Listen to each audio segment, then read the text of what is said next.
Okay, and we're live. Woohoo. Hello, everyone. This is Sam McAfee from Startup Patterns, and I'm here with my friend and colleague, Katie McLaughlin. And we are going to be talking about the quarterly crunch, the chaos that ensues when we're getting down to the wire and everything seems to be on fire. So that's what we're going to be talking about. A lot of different angles today. I'm really excited to be doing this with you, Katie. Um, why don't we start maybe with some introductions for folks who don't really know who these people are? Great. Tell us a little bit about your background, and I'll do the same, and then we'll get into the topic at hand. Cool. Hey, y'all. Katie McLaughlin here from McLaughlin Method. And I've spent, 12 or more years in the tech industry and startups, everything from mid-size all the way up to, those going public. And so what I do is I work with those teams now through my business to help bring teams together and help them to connect and to have effective relationships with each other so we can ultimately get stuff done. So Excellent, that's who I am. excellent. What about you, Sam? Um, so I have been in the tech startup scene for a little while. I started out in the .com boom, so folks can do the math on that, I'm sure. I've seen lots of stuff. I've worked with startups and large companies, not quite in equal measure, but maybe two-thirds one, a third the other. Primarily with startups though, and organizations that are growing and developing and all the kind of growing pains that happen. So I've been around the tech stuff, primarily software development, product management, and more recently, a real focus on leadership and organizational health overall. That's what I'm really passionate about. That's something that Katie, you and I have talked about many times, like those kinds of issues. And I think the topic that we have today will lead us to many of those patterns and principles that are my favorites. So you Hmm. recently wrote a post about this quarterly crunch. Can you tell us a little bit about, give us like the high level? Totally. So, I remember when I was, in the trenches, in startups, and that run up to the end of the month, and especially the end of the quarter, we all had OKRs, objectives and key results for those not knowing the lingo of startup land.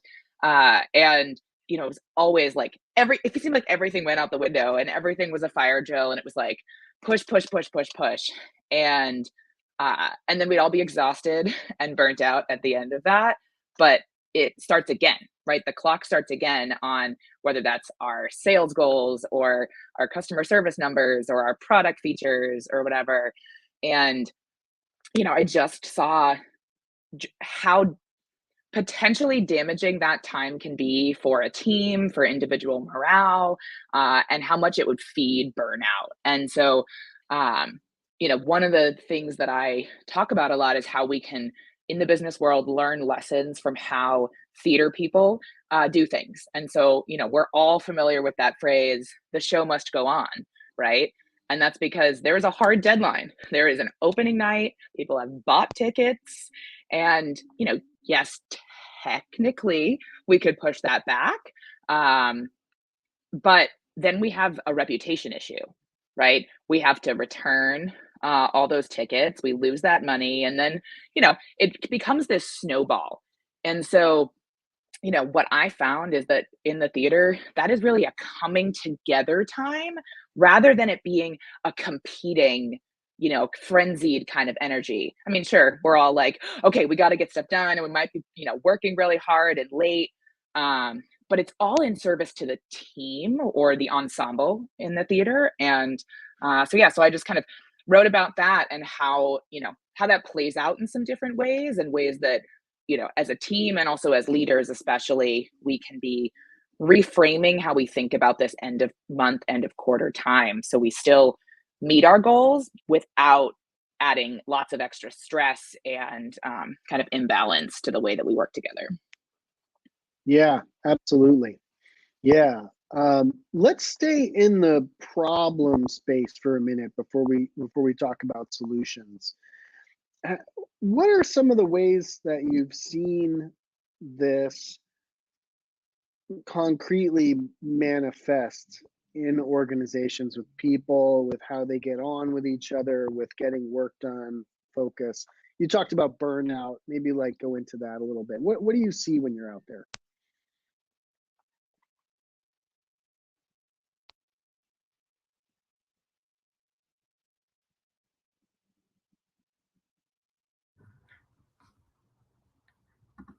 Am I back?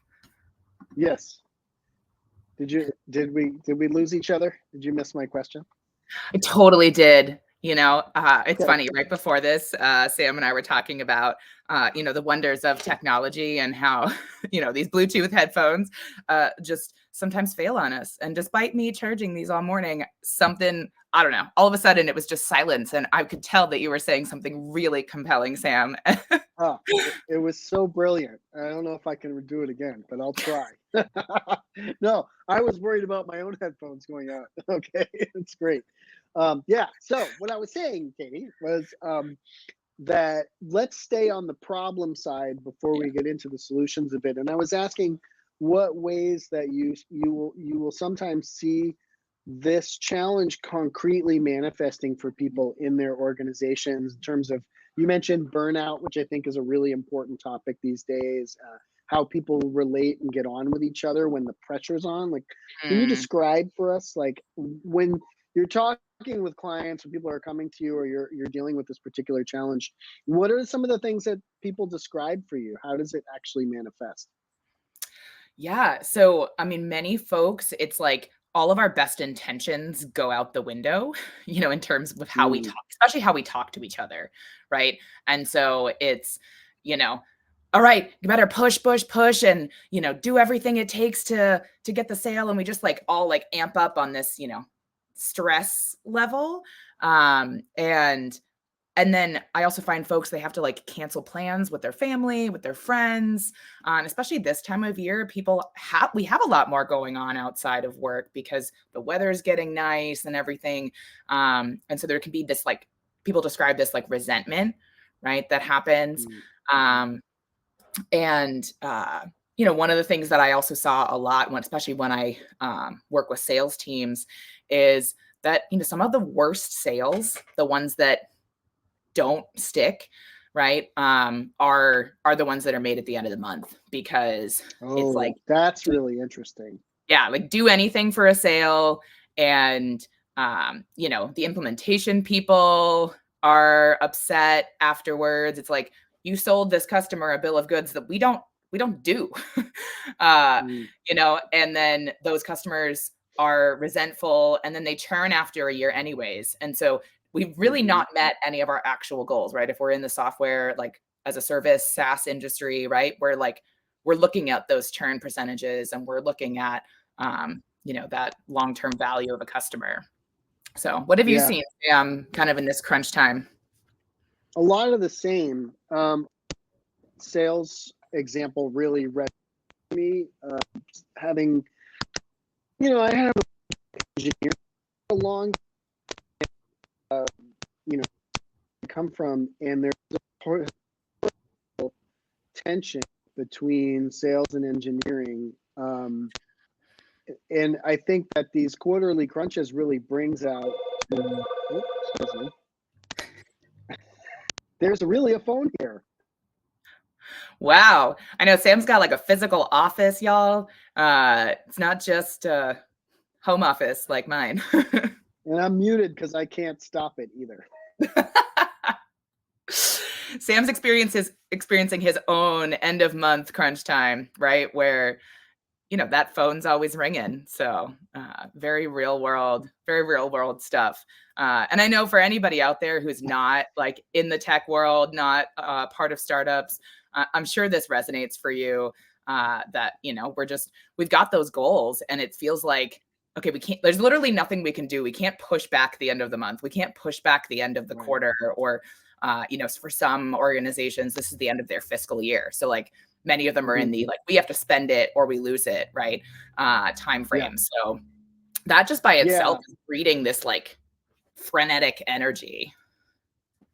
Yeah, there's sort of a there's a lot of deeper stuff that we could get into, and maybe we'll cover in future conversations around like how the quarterly cadence comes about and why it there's a certain way that it kind of rules our behavior, and does that actually make sense, and are there alternatives? I think we could talk about some of that stuff, but suffice it to say, like a lot of organizations are um, almost all are driven to report numbers on a particular cadence, and there's kind of this tension between the actual capabilities of the organization and this quarterly crunch, where I think that what you're describing of salespeople like rushing to try to make their numbers, if that's happening, it really says something deeper about the organization. Like, is it really being honest with itself about its capabilities, or are we just trying to like pad the numbers as much as possible towards the end so that nobody gives us guff like when we're reporting them to the board? Right. There's obviously some things we could talk about there, but yeah, I see people kind of at each other's throats, right? Like the pressure's on, and everyone is kind of stressed out, and you're right, it really does take a toll on people's emotional state and mental health and their ability to make good decisions. Like the more pressure is on, the harder it is to make good decisions. Like, is this a good customer for us? Like, should we close this deal? In maybe peacetime, or like when things are calm, it's easy to say like, all right, well, maybe we'll let this one go and go on to the next one. But if the numbers are due in like tomorrow or in 3 days or something like that, there's a lot more incentive to like take any deal you can, even if it totally backfires next quarter. So I think it's really important that you raise that. Yeah. Well, and I talk a lot with my clients about like the difference between our default responses and our default ways of working, and making kind of intentional, deliberate choices about being the person we want to be in the workplace. And, those defaults are all based off of our own past history, our triggers, our potential traumas, lowercase and uppercase. And, even just like our past work, maybe we've worked with someone who that end of quarter, end of month time, it was always really like angsty. And so even if we are as leaders and as a new team creating a different culture that isn't like that, right? The good side of what I think we would hope our clients can get to, like we still have that as a model of this angsty, background. And that can sometimes really infuse itself into a new workplace if we're not careful. Again, that's that default response kind of taking over, which is what we do when we're really stressed. Our rational mind like essentially turns off. Yeah, I think that's a really important point. It resonates with a conversation I was having just this morning, actually, with a client, doing some leadership coaching with this client. So this is an individual case rather than the organization, but we were talking about the concept of overcoming your internal barriers. Internal barriers are something we talk about a lot at Startup Patterns in our mindful leadership work. And there's lots of other phrases and models for kind of the same thing, which is this deeply ingrained learned behavior that the point at which I was making and discussing with this client who is actually feeling really good about the process of overcoming their barriers and making lots of progress. And we were talking about how the behaviors you want to move away from that you found no longer serve you, it's important to not think of them as the enemy, but rather that like those were things that we developed at an earlier stage that were actually intended to serve us. Like coping mechanisms have a purpose, and then we simply outgrow them and we can learn to get beyond them. And I think that that absolutely extends to the organization level as well. Right. Organizations are simply made of groups of people, and it's kind of like the aggregate of all of their internal barriers Yes. are somewhat codified in the org culture and policies and procedures that we have. Like nobody remembers why we have this policy. Right. It's stupid. It gets in my way. I can't get my work done. But like there was actually a purpose for that policy at some point, and it's important to be mindful of that as we're trying to kind of change those things and rewire it. So that's what I was thinking about, of how can we be compassionate with ourselves and our colleagues as we're going through the process of change, and Mm, really say like, look, these were things that were good at some point, and now we're just like, it's like the Marie Kondo thing, when you're like getting rid of your stuff, like you take the shirt, I don't really like this shirt anymore, it doesn't spark joy, but like the process is you're going to thank that shirt for its service and then put it in the bucket right. for donation, right? Like I think there's a lot of power in that kind of attitude, like keeping a sort of positive lens Right. on the struggles with transformation. Yeah. um yeah, so I was curious, like let's move into um so some of the solutions and approaches. How do you kind of handle this Mm, crunch time? And I'm particularly curious about leadership, like good leadership practices or approaches that you've seen or that you've trained people in. Like what should leaders be doing to support their folks during this time period? yeah. So I think I'll add on to that kind of default, self-awareness from a leadership perspective, because ultimately the only things we can control in life, and then especially in the business world, are ourselves and how we Right, interact, right? It's still our team that has to right, get the work done, right? And so, but one of our defaults, many leaders, especially in the startup world, are promoted because they were top performers. And mm, it's so easy for us, especially highly capable, high performers, to step in and, really take over, right? Swoop in and take over something, especially if we're not meeting our goals. And that's not always the right way to go about it. You can be there and be supportive of your team while also helping to enable them in order to get the job done. So whether that's you're helping them reduce blockers, you're asking, kind of clear questions of like, is there another way that we could accomplish this since we can't make this blocker go away? Right? Like asking some of those questions rather than just like being overly directive, because you have a yeah, team for a reason, right? Like they all have skills or you wouldn't hire them, I hope. And so, like, use that. right, right. What about Yeah, you? that really resonates. Absolutely, absolutely. Yeah, I mean, I think it connects to the concept of delegation, Mm, and I think that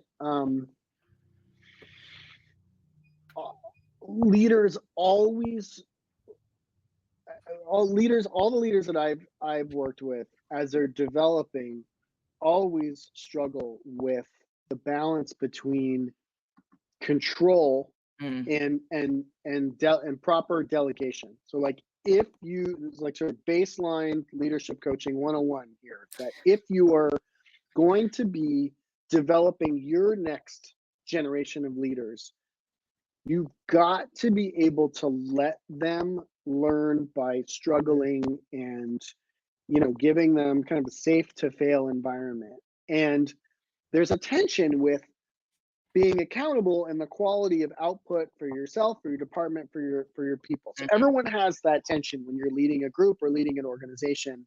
You got to like deliver, and you have to like make clients happy or customers happy. You have to meet your numbers. There's all these sort of pressures that we're expected to achieve, but we can't do it all ourselves. So simultaneously, leaders, you're like helping other people pull together to achieve those outcomes too, and you can't do everything yourself.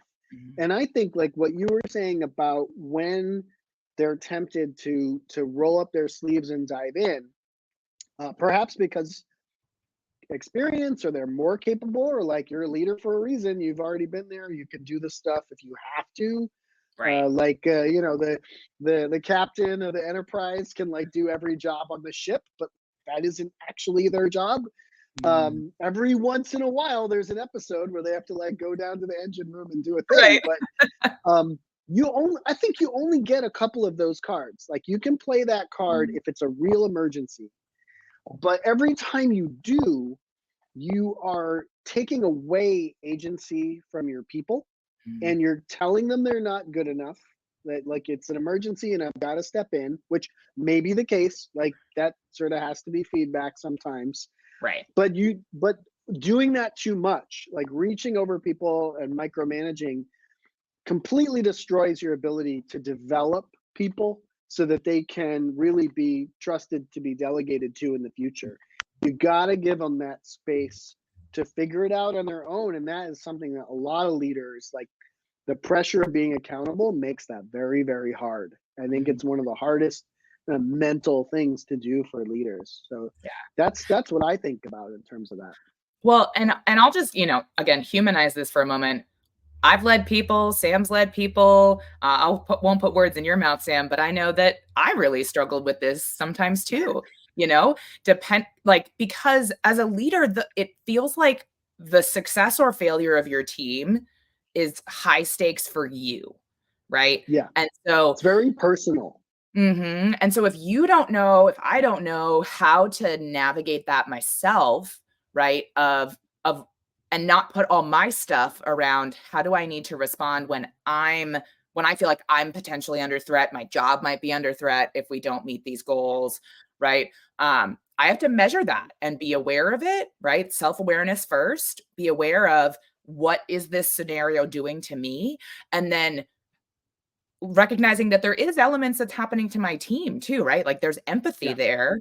And do I want that to affect all of the ways that we all work together? Or can we come together, agree, and understand what the collective stakes are, but also shift that into a positive, like, we can do this. Let's keep it up.